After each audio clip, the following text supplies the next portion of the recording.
Hi, thanks for tuning in to another tasting experience with Key Encounters. All right, got a nice classic beer for you. Um, been hanging on to this for a couple of years now, and I think it's time to actually try it. So, if I butcher anything, please don't come for me. I'm just trying my best. Now, from Gueuzerie Tilquin, I hope I'm saying that right. They're from Belgium. This is their Oude Myrtille Sauvage. This is coming in at 6.6% alcohol by volume. And then it has an expiration date. It says best before 2029. And the best part is we're in 2025. So I've had this for a couple of years. It's been sitting in my cooler. We'll take the cage off. And now we're just going to be careful. We're going to just pop this nice and easy.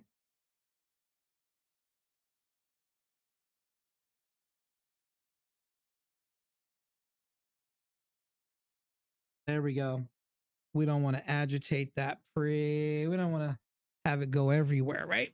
So go ahead and get our pour on.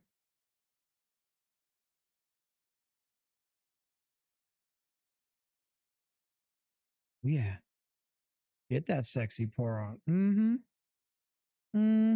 I think that'll do it right about there. Now, what I like to do, which I learned from Unibrew, is you take your cage, you put your cork back in it, you open up the wiring, you loop it back onto the bottle, and you give it a nice little twist.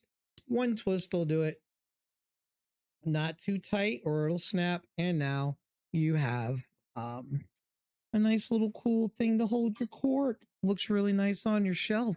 So let's dive right on in and see what we're working with. Very cloudy. I like that. I actually rolled the bottle before the actual recording just to kind of really get everything that's needed into the glass, and it looks really nice. That's like blueberries,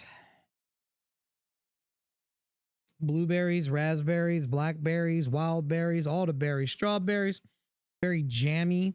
Ascorbic acid, so I know this is going to come in tart. This would be a lambic because it's got a lot of fruit, and for me, there's a lot of it's fruit forward and it has ascorbic acid that's sort of sour, that lemon hit. Um, and usually lambics are like really aggressive, so that's what it smells like to me. So let's dive right on in.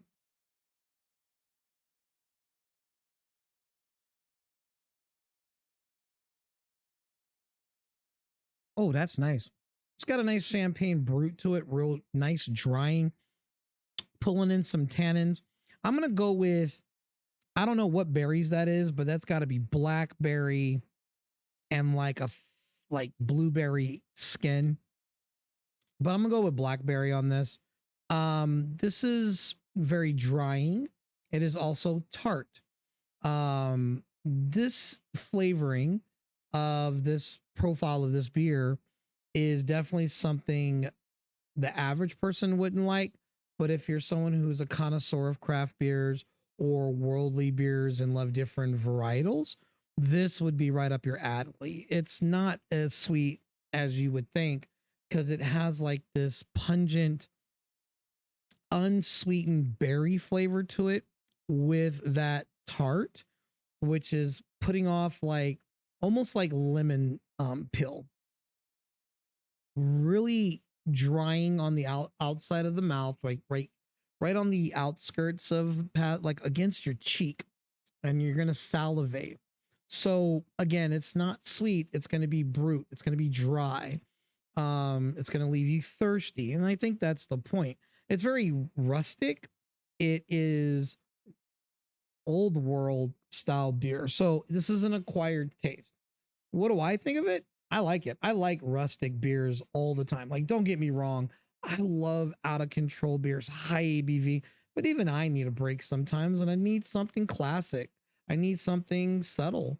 I need something not necessarily sweet, but I really don't really want me to have a regular lager. I don't really want to name brand beer, I want something that has characteristics. And something like this from these guys gives you that rustic old world characteristic of a beer. And that's the greatest part about beer. It's got way more varietals than wine, cider, and mead combined. There's over 100 different types of varieties of beer.